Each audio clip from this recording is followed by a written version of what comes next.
2017 के अंदर मात्र 25 लोगों का हमने सम्मेलन किया था। आपके यहाँ के जो डूंगरपुर बांसवाड़ा प्रतापगढ़ के लोग हैं एक बगीचे के अंदर, और आज मुझे खुशी है कि आप हजारों की संख्या में आप इकट्ठा हो गए हो।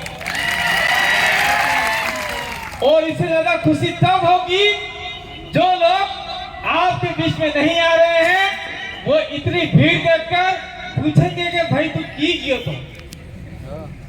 तो तभी कहोगा फिराने कि आपने मीटिंग में किया था कौन कौन आप देता कांति बैंक राजकुमार जी 4 एमएलए ने बीजा कई नाम देता।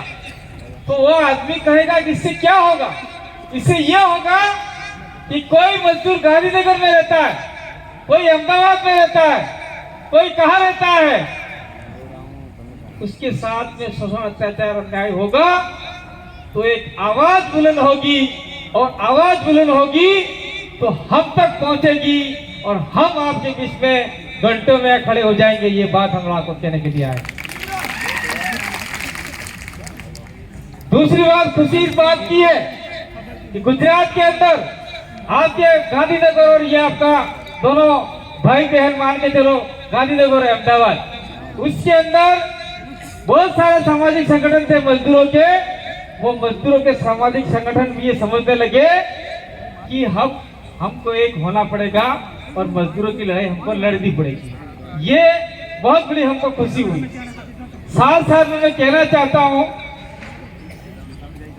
कि भी माया बोली, बहन माया और वक्ता भी बोलेंगे, लेकिन मुझे साथ साथ में ये बात कहने की जरूरत है कि हम लोग राजकुमार भाई बैठे हुए हैं, उनसे निवेदन करना चाहते हैं कि आप लोग संसद के अंदर एक आवाज उठाइए, चाहे अहमदाबाद हो, चाहे जयपुर हो, चाहे गांधीनगर हो, चाहे बड़ौदा हो, चाहे कोलकाता हो, चाहे बॉम्बे हो, कहीं भी बड़े बड़े इलाके हो जहां पर आदिवासी मजदूर रहते हैं, उनके बच्चों के लिए एक निहारने स्कूल की व्यवस्था सरकार की ओर से होनी चाहिए, ट्राइबल का पैसा लगना चाहिए और उनको वहां पर एडमिशन होना चाहिए। और ये भी एडमिशन होना चाहिए कि वहां पर भारत देश की मूल भाषा एनसीईआरटी के द्वारा जो लोग जिस भाषा में पढ़ते हैं। एक मिनट, जय भवानी ट्रैक्टर गेट के आगे खड़ा है, अगर म्युनिसिपैलिटी वाले उठा के ले जाते हैं तो हमारी जिम्मेदारी नहीं है, वहां से हटाए। जय भवानी ट्रैक्टर आगे खड़ा है, जिसका कांति भाई आदिवासी जिस भाषा में पढ़ते हैं उस भाषा में वहां पढ़ाना चाहिए बच्चों को, ताकि आप लोग डूंगरपुर बांसवाड़ा राजस्थान आकर आप किसी भी परीक्षा में भाग ले सकते हो। एनसीईआरटी का कोर्स सरकार को पढ़ाना चाहिए, चाहे वो राजस्थान सरकार हो, चाहे देश की किसी भी सरकार हो, यहाँ के आदिवासियों को पढ़ाना जरूरी है।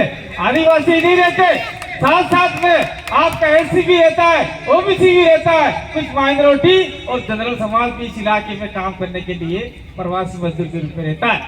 मैं कहना चाहता हूँ कि आपने एक बोर्ड लगाया है, उससे हमें कोई आपत्ति नहीं है। प्रवासी मजदूर सम्मेलन कार्यक्रम ठीक है, हम प्रवासी मजदूर हैं, लेकिन आप लोग जमीनों के मालिक हो और जमीन सिर्फ आदिवासियों के पास है। देश में जमीन का मालिक आदिवासी है। आप मजदूर के साथ साथ में देश के मालिक भी हो। कोई आदमी नहीं है यहाँ पे जिसके पास 5 बीघा, 2 बीघा, 10 बीघा, 15 बीघा जमीन हर किसी के पास में है। अगर इतनी जमीन यहाँ अहमदाबाद में होती तो निश्चित रूप से वो आदमी करोड़पति हो जाता। और मैं कहना चाहता हूँ कि आप लोगों को एक ही मात्र हमारा स्टेच्यू था अहमदाबाद के अंदर, वो बगीचा था, लेकिन सरकार ने उसको शायद तोड़ दिया और कोई ऐसा पता नहीं है। इस अहमदाबाद की नींव रखने वाला कोई आदमी नहीं था, आदिवासी भील राजा असावल था। आपने इसको समझा नहीं। अहमदाबाद किसने नाम दिया और अहमदाबाद किसके नाम से है?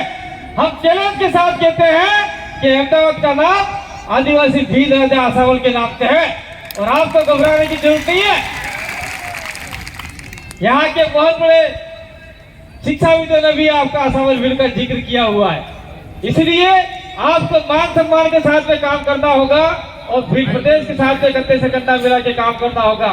मैं ज्यादा समय नहीं खींच के एक बात अंतर में कह के जाना चाहता हूँ कि यहाँ की महिला है, उनके साथ में शोषण अत्याचार होता रहता है, लेकिन कुछ महिलाएं वो सारा का सारा मामला दबा देते हैं, उनके परिवार वाले भी दबा देते हैं। उनके साथ में अनहोनी घटनाएं होती रहती है। बस वाले हो, चाहे आपके गरगाटी वाले हो, चाहे कड़िया मजदूर हो या कुछ भी हो, कुछ अनहोनी घटनाएं होती रहती है। तो उस घटनाओं को रोकने का भी जिम्मेदारी आपकी है। अगर किसी महिला के साथ में कोई छेड़ता है, शोषण अत्याचार अन्याय करता है, तो एक आवाज दीजिएगा आपके यहाँ के जो सभी कार्यकर्ताओं को, और वो कार्यकर्ता हमको आवाज देंगे और हम आपके बीच में खड़े होकर शासन प्रशासन से लड़ने का काम करेंगे, विद्युत लड़ेंगे और उसको आप न्याय दिलाएंगे। और मैं बार बार कहता आया और लास्ट कह भी जा रहा हूँ, यहाँ पर 2017 के अंदर मैंने 25 लोगों को इकट्ठा करके यहाँ काम स्टार्ट किया था। तब हमारे राजकुमार जी सांसद बने, वो एमएलए भी नहीं थी,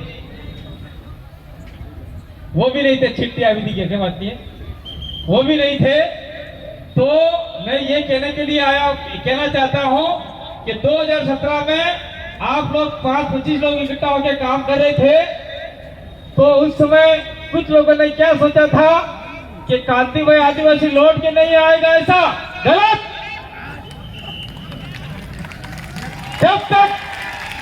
जब तक सारे प्रवासी मजदूर मालिकों को जोड़ेगा नहीं, तब तक छोड़ेगा नहीं।